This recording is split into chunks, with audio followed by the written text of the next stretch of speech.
Welcome to the Daily Agenda. Interesting that Professor Ed Dutton would actually make a podcast asking the core question, was the National Front right, or were the nationalists of the 1970s right? More to the point. And focusing entirely on Martin Webster, the former national organiser of the National Front. Well, I think we all know, do we not? Do we really need to have such a long podcast about it?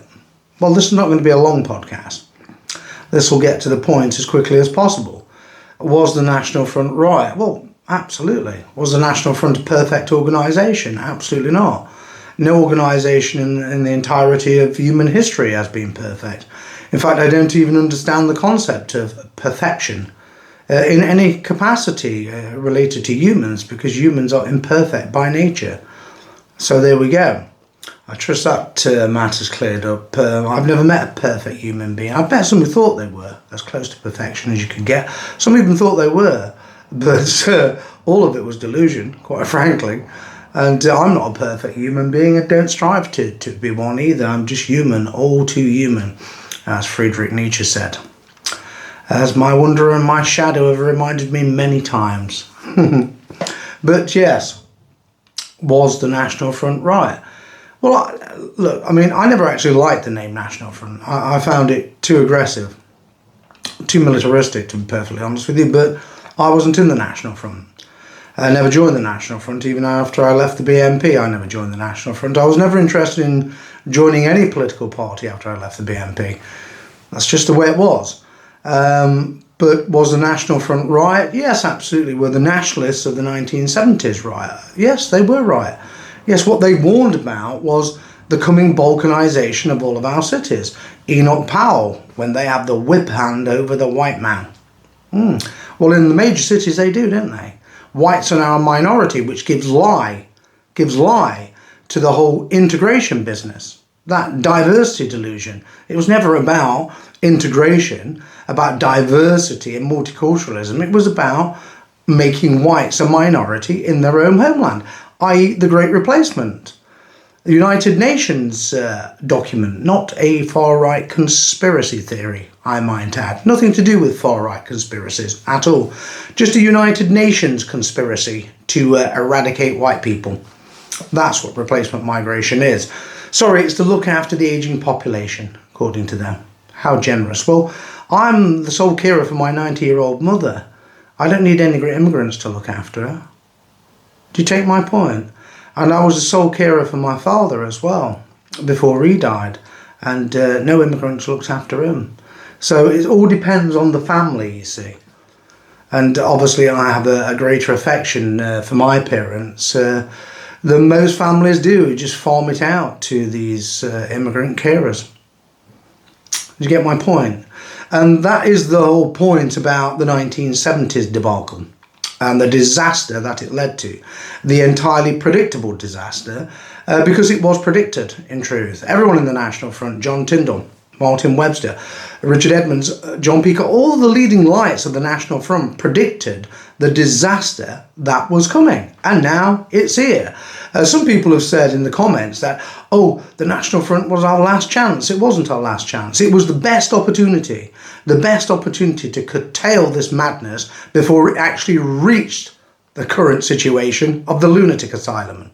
Yes, that was the best opportunity.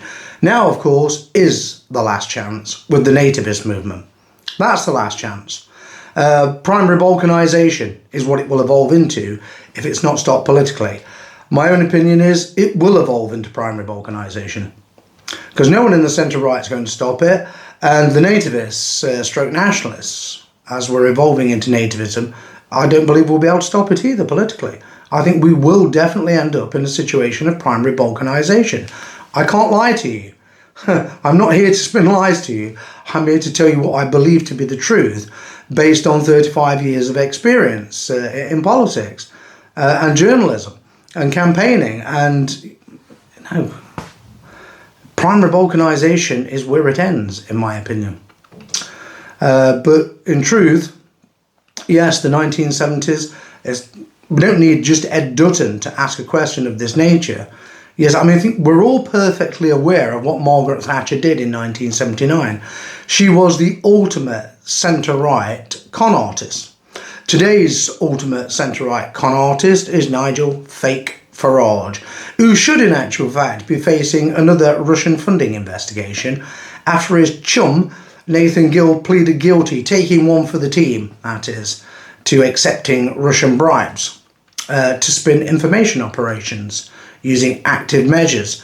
That said, of course, Farage himself made it perfectly clear, didn't he, in end of May 2024, just before the general election, when he said, it's either me or someone like Nick Griffin, and that's the whole point, isn't it? The establishment decided, my goodness, we know he's a rotten little parasite and crook, but if we end up with someone like Nick Griffin, in other words, a resurgent nationalist, then we really are in trouble. So we better accept Fake Farage and his safety valve operation, because they know perfectly well they can always rely on Nigel, a safe pair of hands, to change absolutely nothing worth talking about, and the status quo will be maintained. And that's exactly what happened under Margaret Thatcher. That's what's happened under the centre-right the whole time. The centre-right, without question, is the most treacherous political entity in this country's recent history. Absolutely. Since the end of the Second World War, the centre-right is the most treacherous political entity. Some people say it's Labour. They want to blame everything on Starmer and New Labour and Blair. On the contrary, they're latter-day toxins, quite frankly. Latter-day toxins. Yes, they're toxic, which is what toxins are. But look at everything that came before it. What did Margaret Thatcher do? She promised, absolutely assured the British people that she would bring immigration under control and there was no need for the National Front and that pesky little party full of racists and extremists. They could just go back to the fringes and disintegrate, which is exactly what they did. That's right. And one of the disintegration factions led to the British National Party, which I joined. So it wasn't just a case of the National Front being right. The British National Party was completely right because the BNP took over from the NF, and the NF just faded into a minuscule joke of an organisation, quite frankly. And that's what the centre-right did with false promises. I promised you a miracle, and delivered absolutely nothing. And in truth, they've been doing it the whole time, haven't they? Look at what happened before the EU ref. They promised you a miracle, delivered nothing. Okay, then Fake Farage, in league with Boris Johnson, handed over the keys to number 10, stood down all of his candidates in the critical areas, let Bruno Boris march in, who then swamped the country with what's known as the Boris wave, worse than the Blair wave, apparently.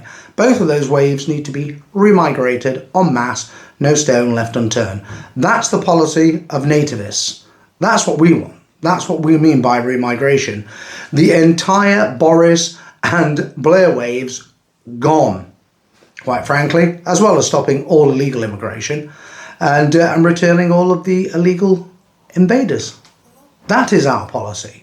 We're not here to just deport a few thousand people and make it look good for the plebs, to keep the lemmings strung out on a wing and a prayer, which is what Fake Farage is all about, and Rupert Lowe and Ben Habib and his little glove puppet Tommy Robinson.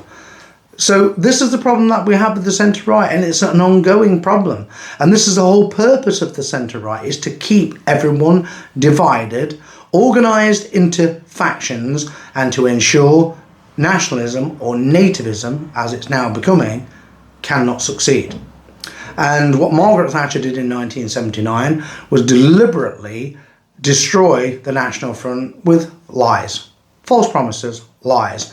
And who's to blame for it? Well, quite frankly, British voters are to blame for it. As you see all these people crying now about, oh, boo-hoo, we should have voted for the National Front when we had the chance. Yes, you should have done. Too bad. Now you're going to face primary balkanisation, the hardest way possible. And the voters have got only themselves to blame. Can't blame it on some alien spaceship visiting from Mars. Oh, crikey, yeah, that'd be Elon Musk, wouldn't it, these days? And he supports Tommy Robinson. Oh, crikey, yes, absolutely. Yes, not even outer space is free of these degenerates. which is where I'd like to expel them to permanently. And I get people in this town coming up to me frequently saying we should have voted for the British National Party when we had the chance. Yes, they should have done. They should have done, but they didn't, did they? They bottled it.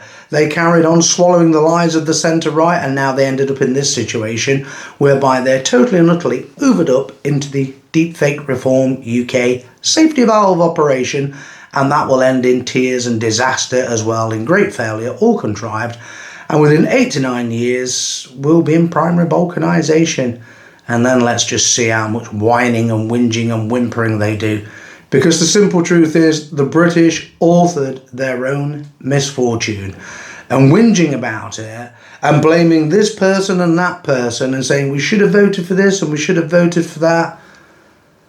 It's like being in a bar and saying, I didn't enjoy that drink at all, it was bloody awful, And I had a feeling it was going to be bloody awful. And this guy offered me a drink, and it looked much better and it was cheaper, and I should have had that, but I didn't. So, in truth, that's where we're at. Here comes primary balkanisation, and there is no divine descended miracles coming, I assure you.